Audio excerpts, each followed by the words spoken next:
Do your staff people have 1 year experience 20 times, or do they have 20 years of progressive experience? Have they really developed? Where you get into a problem, you have a gap, is somebody's being paid for 20 years experience. And a lot of times practices look at it in just in terms of time. Right. They give their increases every year.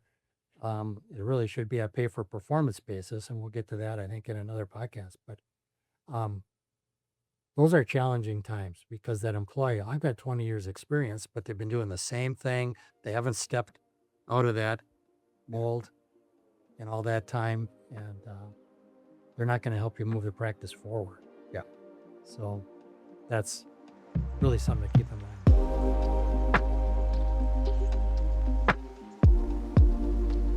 What's going on, everybody? John Stamper. Welcome to another episode here on Beyond the Operatory, brought to you by the amazing team at Dental City. And I'm excited to keep this conversation going with Ken Mathys. Our first episode was setting the stage if you're a younger dentist that is looking to decide kind of where you want to work. There are definitely a lot of options in here in 2026, and Ken dissected that.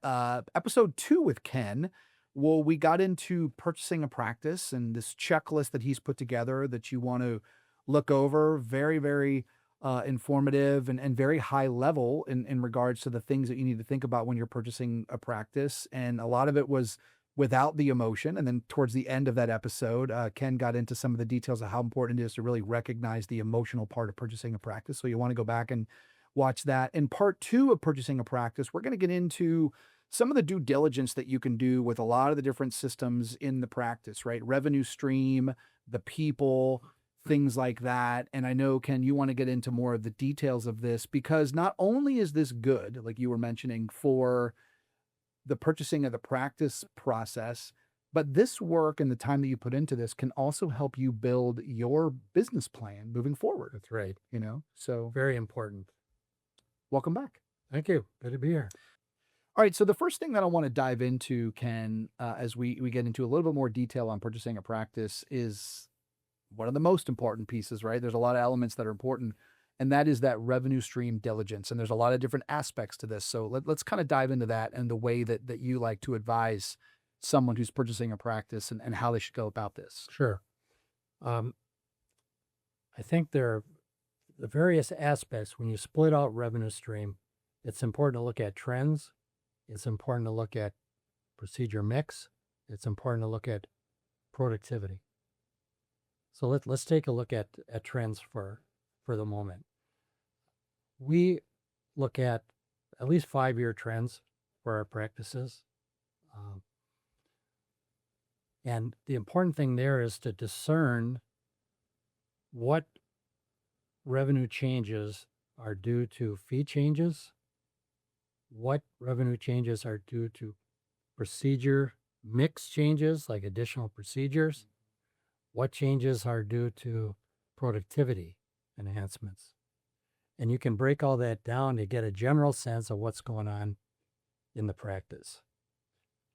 When you take a look at procedure mix, obviously the big categories are in-office restorations, crown and bridge, which used to be what were called indirect restorations when you send it to a laboratory. Now you might have a in-office milling. You have removables, you have orthodontics, implants, endo. It's important to break down, group those procedure codes in the same 5-year trends and look at that history.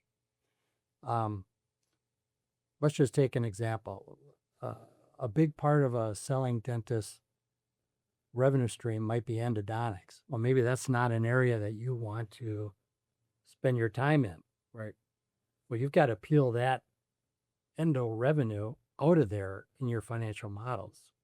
Or maybe it's vice versa. Maybe that dentist didn't do any endo, and it's something that you can do. It's very profitable, and that could be a profit enhancer later on for your business plan. Now, you're not going to pay the dentist for that opportunity. You're going to pay for what's there. And depth and breadth of product line is also very important. What I mean by depth is how many different options do you have within a discipline? How many different removable options do you offer? How many different crown and bridge fixed restoration options do you offer?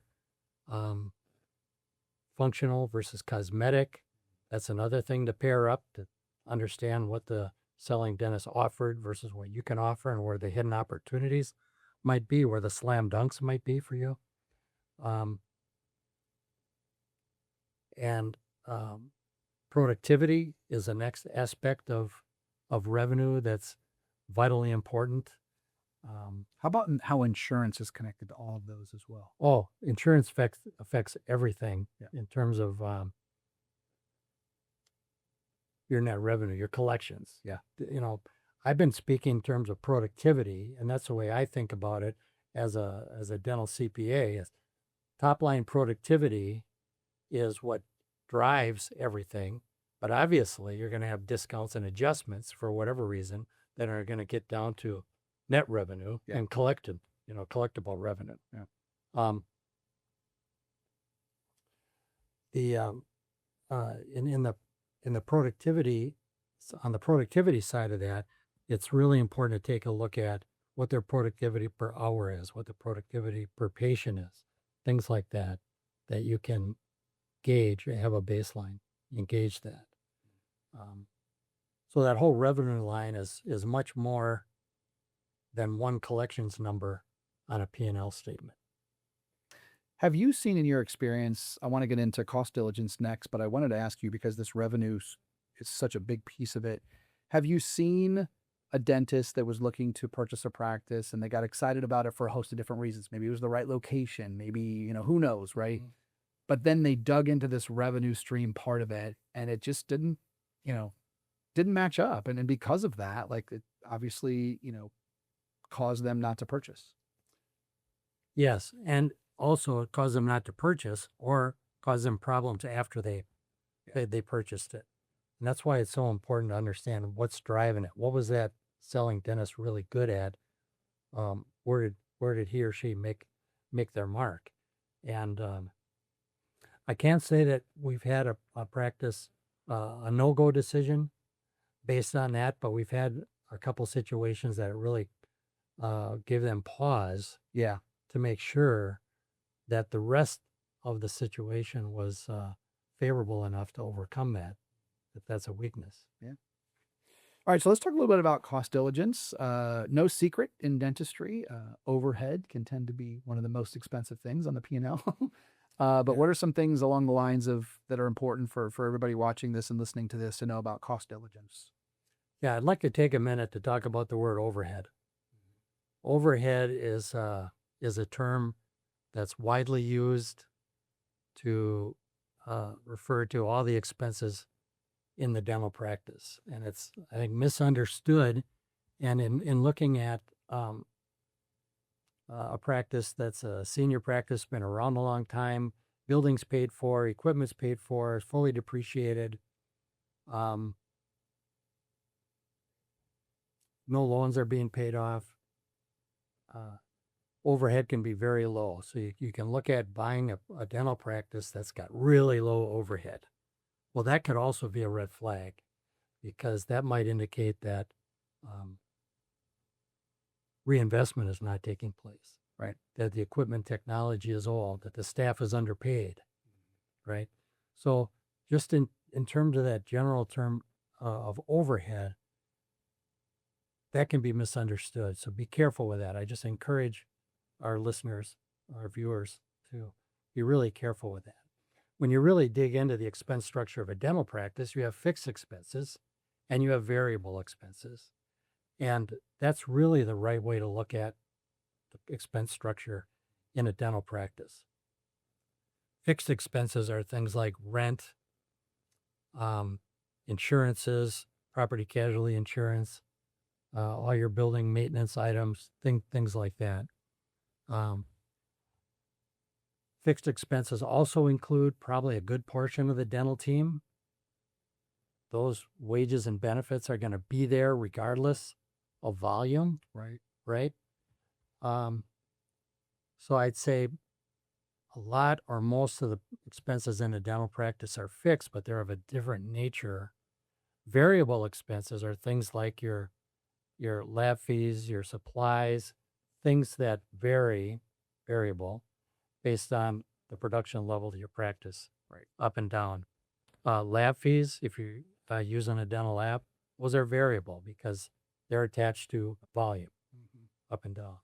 And so when you look at that term overhead, if you just lump all the expenses into one number called overhead, you're really not going to understand Yeah. that.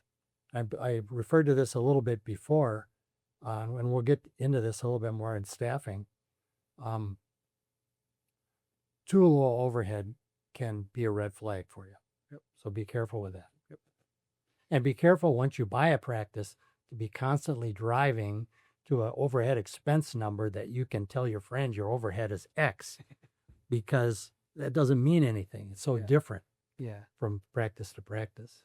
Well, one thing I want to make sure that we continue to thread through all of these conversations with you, and then that just reminded me about that, is that it is easy to look at those individual metrics and lose sight of the forest through the trees. Why you're doing this? What are your long-term goals? Like, try to remember of your whole reasoning for wanting to purchase this practice and what you want to build over time, right? Because you Right. can focus on those little things and you can lose sight of, like you mentioned, just because that number is low at the beginning, you may have, not a good shot of hitting your goals if you have to spend a lot to kind of get that place to where it needs to be. So I want to make sure we keep coming back to that. Good. That's right. All right. So let's talk about people diligence, right? It's, People do. This is really a challenge because most of the time when you're looking at a practice to buy, it's confidential. But there are some things you can do to get an idea of what is there. The things we ask for, we ask the selling dentist to provide us a bio on each staff person. How they've been there, how long have they been at with the practice, what's their professional experience before joining the practice, what skills they have, what continuing education, what certifications they have,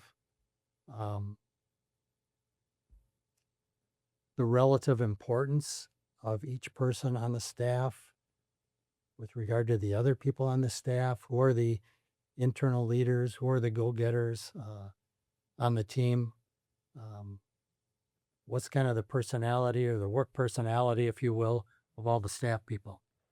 You have to get that from your selling dentist as best you can. And a great way to do that is not just to look at the bio on paper, but talk through all these people with the dentist. What does a day look like? Who steps up in the daily huddles? Who steps up when the schedule gets all changed around for some reason? How does the staff operate? Those kinds of things. The second part of that is the numbers, the pay scales, benefit. We ask for an employee census that asks for all the pay, benefits, hours worked, raises, bonuses, all of that stuff that you can look at and evaluate what is the wage and benefit scale there compared to what the market is. right. And that, especially when you step into that new situation, is really, really critical. Safe to say, Ken, that in a dental practice, which typically is not a large organization, that dentist that you're purchasing it from might have had a dental assistant or a hygienist that had been with them there since the beginning. Along the way, maybe they didn't do their own due diligence on the census, and so Sure. they needed to keep them, and so their pay scale Their pay has scale- nothing to do with maybe they had The market. they had the market. I would That's imagine that happens a lot. That's very, very typical. Many times, a dentist has 2 or 3 people that they rely on heavily and get a premium for pay. Exactly what you're saying, that they can rely on as a go-to people. Yep. And that's something that you're going to have to decide what you're going to do, how you're going to handle that. You definitely want to keep those people if their attitude is in the right place, if they really want to help you and stay with the practice. As you're going through these, it's putting me in the position of looking at an investor that goes to invest in a new startup company. Sure. And as you know so well, this people part, which is so important, so often, I mean, I've learned in my experience that investor, like sometimes that can be the difference, right, between them investing in a company or not, which is who is the founder, what is their experience like, and this people part, I wanted to Right. stress that because I know, like you mentioned, it's so important, can tend to get overlooked, right? Because it's easy to look at the spreadsheet things and the costs of the Oh, facility and all these things, but these are the people that are going to help you, grow and do all these things. It's crucial. right. Absolutely. One thing I'd like to mention too, when you're looking at the experience of the staff, is do your staff people have 1 year experience 20 times, or do they have 20 years of progressive experience? Have they really developed? Where you get into a problem, you have a gap, is somebody's being paid for 20 years experience. And a lot of times practices look at it in just in terms of time. Right. They give their increases every year. It really should be a pay for performance basis. And we'll get to that, I think, in another podcast. But um, those are challenging times because that employee, I've got 20 years experience, but they've been doing the same thing. They haven't stepped out of that mold in all that time. And they're not going to help you move the practice forward. Yeah. So that's really something to keep in mind. Very important. So the next one is brand diligence, and something again that might not always be thought about, but what the value of that brand is. I mean, it takes me to larger companies and the value of their IP or their brand, which, as you know so well, an accountant, can be a big item on a balance sheet, right? Is that Yeah. brand and as an asset And brand, or a liability? right, right.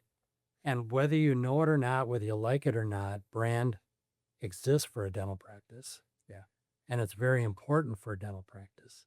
And brand is the perception that the public or your patients or prospective patients have of you. And sometimes for a dental practice, it's very difficult to get a handle on what the brand is. Yeah. I think it's important to do your research in terms of what kind of articles have been published about the practice, what kind of involvement the practice has had in the community, for example, whether they've been involved in any litigation on the negative side, whatever kind of litigation it might be.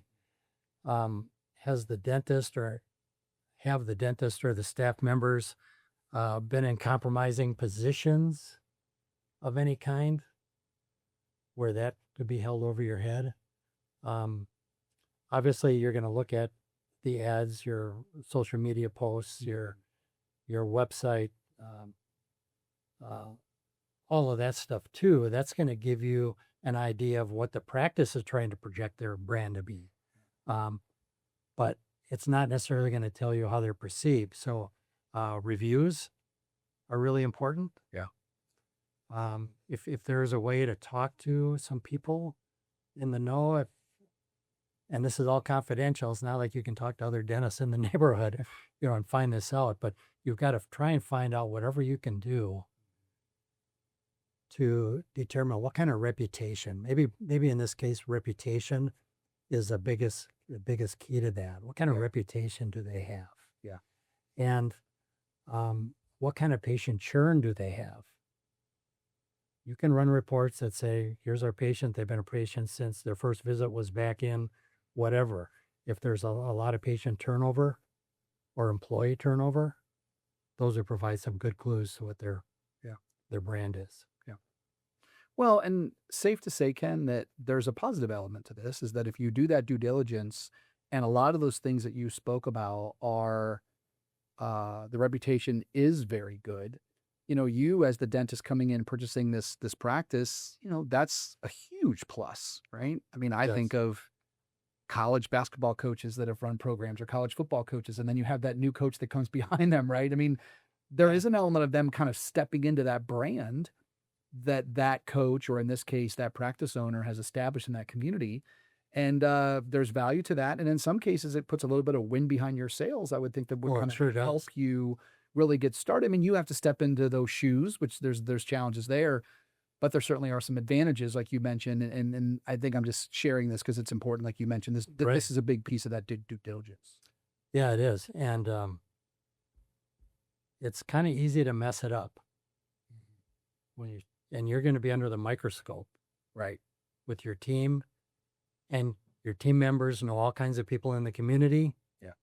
So that's all the more reason to really get engaged with your team Yeah. in the start. And if the reputation is good, if you could hopefully utilize that selling dentist to introduce you to the community, to what's the word I'm looking for? To introduce you to the community and present you in a confident light. Yeah. Endorse. Yeah. I'm looking for Yeah. the word endorse. If that senior dentist can endorse you to the community and it to the community in general, and also to patients. Yeah. If there's a transition period there, the verbal skills involved in that are really critical to make a successful handoff of that brand. Yeah. Super important. All right. The next thing is to look at is cash flow projections. Right. Cash is king. Cash is king. It's another reason why dental practices, at least traditionally, I love your insights on this, have been a favorable investment for a bank to give somebody a loan because of, traditionally the strong cash flow, or consistent cash flow, I could say. But talk a little bit about that and the importance in this process. Yeah, and this is an exercise that you should be doing, a buyer should be doing as part of the due diligence process, to wrap up the due diligence process, to have your CPA run cash flow models that start with the present and go out probably 5 years, and can lay out what the practice is going to look like under your ownership. And the things you find out in the due diligence process can be built into that cash flow model. So on the revenue side, if you're adding a service line, that can be built into the cash flow model. If you think you're going to need to invest in equipment or different types of materials or supplies, that can be built into the cash flow model. If you think you're going to need to add a position that you want, maybe it's a case presentation person that the seller didn't have, or whatever the case is, that can be built into the cash flow model as well. And once you have that model built, you can run different scenarios. You can run best case, probable case, worst case. So if things really don't go according to Hoyle, with that worst case model, you can at least, pay your loans off, your practice loans off, and do the things, the fundamental things that you have to do. I can't stress that enough, how important that is to run different scenarios of that model, because chances are it's not going to go exactly the way you want, and you want to have a cushion. And that's the ultimate test of the price you're paying, or the deal structure. Might not be just price, it might be the terms and price, the deal structure. That's the ultimate test on whether that deal structure is going to work for you. Because you're not going to be paying that off with prior cash flow. You're going to be paying that off with cash flow that you generate. And that's a huge educational opportunity for you to be working with your CPA, your dental CPA, on a cash flow model, and understanding really how that works. It's such a playbook, like you mentioned. I think what's great about a lot of the things that you've shared here is that you're doing two things. You're doing the due diligence to make sure that you feel confident about purchasing this practice. But a lot of this work that you spend on the front end of this, like you mentioned, is your business plan moving forward. Oh, it's huge. Which is a big piece of that. Yes. Now, we talked about the emotional part of purchasing a practice. And I'm sure over the years that, the whole energy about doing this, one can tend to overlook the risks. that could come with all of this.